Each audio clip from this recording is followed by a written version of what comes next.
if you are looking for some support for current affairs, if you are a fresher, you are a working professional, you are a repeater, but you want some support for current affairs, then I have a program for you. I have given the brochure and also the announcement video link in the description. You can watch if you are interested. Right, class starts from 14th of February. Hello all, welcome back to Current Affairs Settler series. I'm Guna Mathivanan from Offices AS Academy. Friends, I'm doing the budget basics videos as a part of the Current Affairs Settler series. Please watch my budget basics, which will be very useful for our prelims examination. So in the previous budget basics video, I started explaining the components of budget. And in the previous video, I explained about the revenue component in detail. So in today's video, we will be discussing about the capital component, right? See, without watching the revenue component, you cannot understand capital component because this is a continuity of the previous video which was released. So I was saying that budget,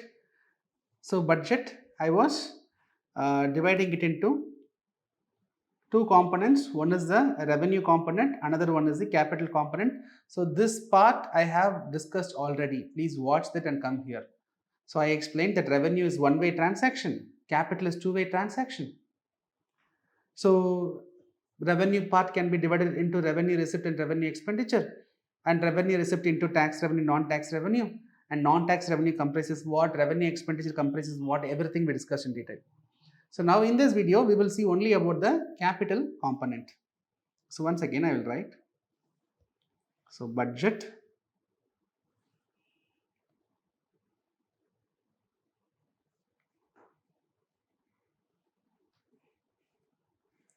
So one is the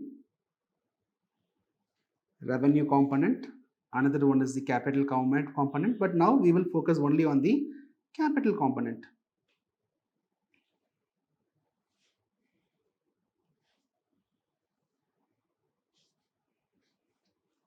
So capital, I'm dividing it into capital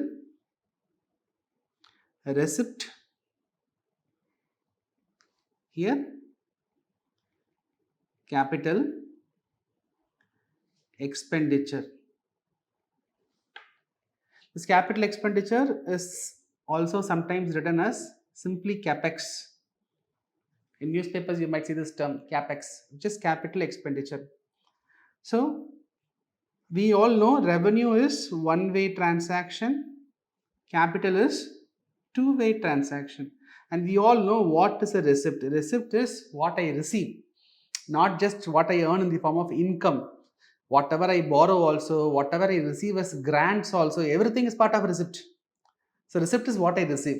But when I say capital receipt, there is two-way component. When there is capital expenditure, there is two-way component, because capital, that is what we have to keep it in mind. So now what all will come under capital receipt? What all will come?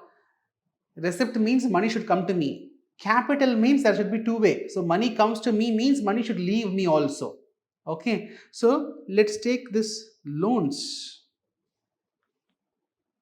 Loans. So the borrowings which you make, the loans, borrowings. So when government borrows money, that has to be repaid. So there is two-way transaction. Money is borrowed, money has to be repaid. There is two-way transaction. So that is going to come under capital receipt. Similarly, recovery of loans. See, the central government, some time back they gave loan to Maharashtra government. 5 years back they gave loan to Maharashtra government. Now today Maharashtra government is giving that money back. So central government has given loan to someone. Some time back loans were given, but today the loans is coming back. Today the given loans are coming back. So two-way transaction. So loans received, the recovery of loans. First one is borrowing. Second one is recovery of loans. That will come under capital receipt. Right? Similarly, sale of asset. Sale of an asset. See, central government has purchased some land. Some time back they purchased a land. Now that land, central government is selling it. When they purchase, they would have spent money. When they are selling it, they will be receiving money. See, in my family, I have a property.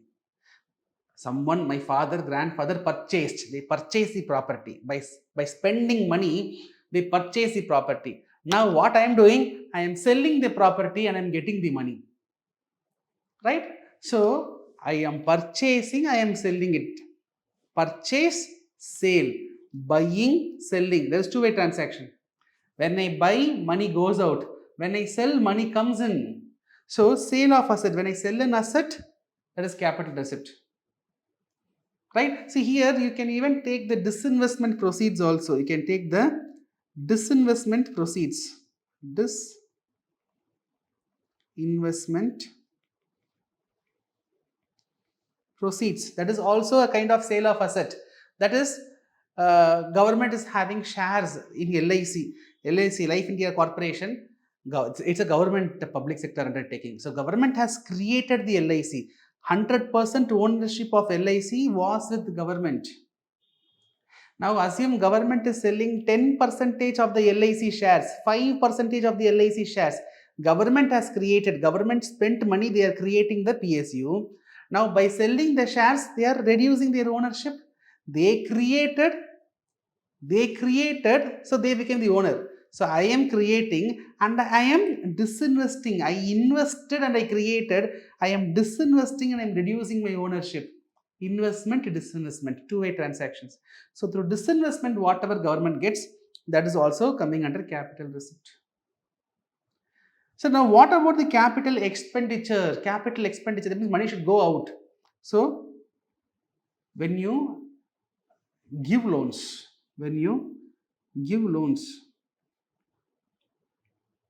when loans are given, when the loans are given, the money will go out. Central government is giving loan. Central government is giving a loan to Tamil Nadu government. Loans are given.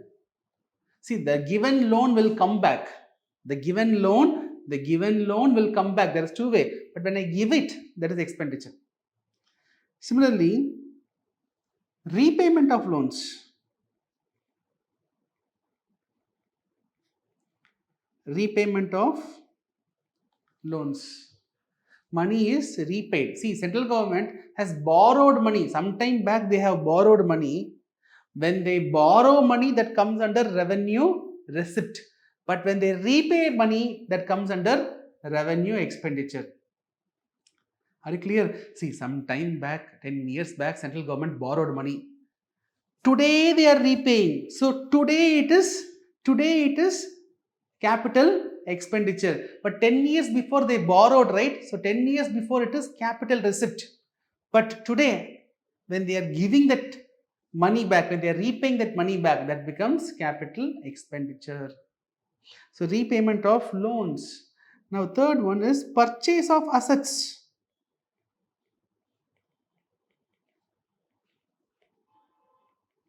See, when I buy something, I can sell it.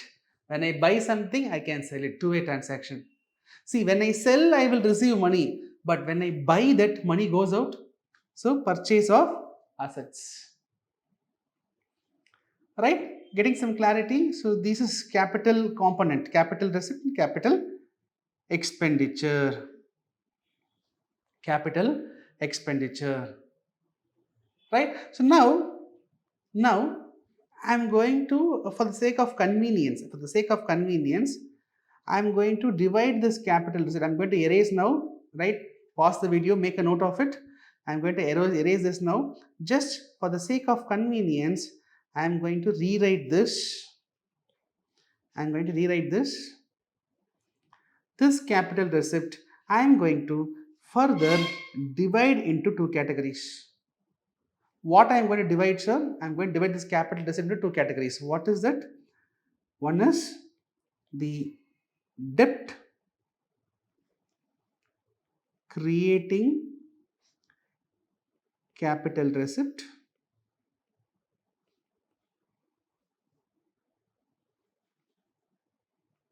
Another one is non-debt capital receipt. That is, This capital receipt only, the same points only, but I'm trying to write it under two separate headings. One is the debt creating capital receipt, another one is the non-debt creating capital receipt. That is, in the capital receipt, some things are creating debt for the government and some receipts are not creating debt. Whatever creates debt, I will put it in the debt creating part. What is creating debt? You tell me, friends, what is creating debt? See, when I borrow, the loans borrowed, that is creating debt. The loans borrowed is creating debt, yes or no? So that I will keep it here. Now, non-debt capital receipt, say for example, sale of asset, sale of asset, disinvestment proceeds,